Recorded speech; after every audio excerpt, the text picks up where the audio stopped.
मालवा दौरे पर नीमच पहुंचे श्री पंचायती अखाड़ा निरंजनी के आचार्य महामंडलेश्वर स्वामी कैलाशानंद गिरी जी महाराज ने वक्फ बोर्ड की मॉनिटरिंग से लेकर मंदिरों में पारदर्शिता तक कई अहम मुद्दों पर अपनी बात रखी। उन्होंने वक्फ बोर्ड की संपत्तियों पर सरकार की निगरानी की सराहना की। वहीं मां बागलामुखी मंदिर में चढ़ावे को लेकर सामने आए विवाद पर कहा कि जहां करोड़ों लोगों की आस्था जुड़ी हो वहां व्यवस्था पूरी तरह पारदर्शी और जवाबदेही होनी चाहिए। श्री पंचायती अखाड़ा निरंजनी के आचार्य महामंडलेश्वर स्वामी कैलाशानंद गिरी जी महाराज इन दिनों मालवा प्रवास पर है। इसी दौरान उनका काफिला नीमच पहुंचा, जहां उन्होंने पत्रकारों से बातचीत में धर्म, आस्था और धार्मिक संस्थानों की व्यवस्था को लेकर अपनी राय रखी। उन्होंने कहा कि किसी भी धार्मिक संस्था में ईमानदार, कर्मठ और योग्य लोगों को जिम्मेदारी मिलनी चाहिए।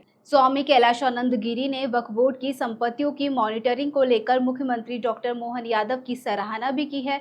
उन्होंने कहा है कि पहले वक्फ बोर्ड की जमीन, संपत्तियों और प्रबंधन को लेकर कई तरह के विवाद सामने आते रहे हैं। ऐसे में सरकार द्वारा निगरानी और पारदर्शिता सुनिश्चित करना स्वागत योग्य कदम है। उन्होंने उम्मीद जताई है कि इससे व्यवस्थाओं में सुधार आएगा और योग्य लोग जिम्मेदारी निभाएंगे। क्या कहना? मैं मुख्यमंत्री डॉक्टर मोहन यादव जी को बधाई देना चाहूँगा। वक्फ बोर्ड क्योंकि जो बहुत सारे प्रकरण वक्फ बोर्ड के आए थे पहले, तो उसमें भूमि और पैसे और कब्जा अनाधिकृत तरीके से लोगों का वहाँ रहना, तो सरकार उसको मॉनिटरिंग कर रही है। सरकार उसका मॉनिटरिंग कर रही है, सरकार उसको ध्यान में रख रही है। अच्छी बात है और उसमें अच्छे लोग रहें।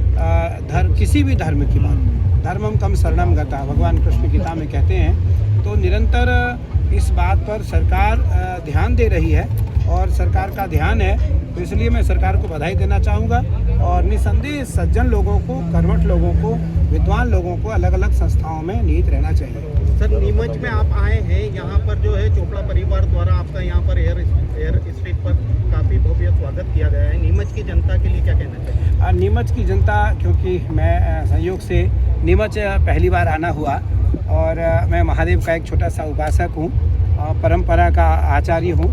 तो नीमच की जो धरा है वो अत्यंत धार्मिक है और चोपड़ा परिवार क्योंकि बहुत सज्जन, कर्मठ और समाज सेवी परिवार हैं, मेरे बहुत प्रिय हैं। पूज्य हमारे महामंडलेश्वर जी मेरे साथ हैं। तो मुझे लगता है कि नीमच के जो लोग हैं, नीमच वासियों को, मध्य प्रदेश तो वैसे ही धार्मिक प्रदेश है और विशेष करके नीमच के वासियों को मैं आशीर्वाद देना चाहूँगा, बधाई देना चाहूँगा।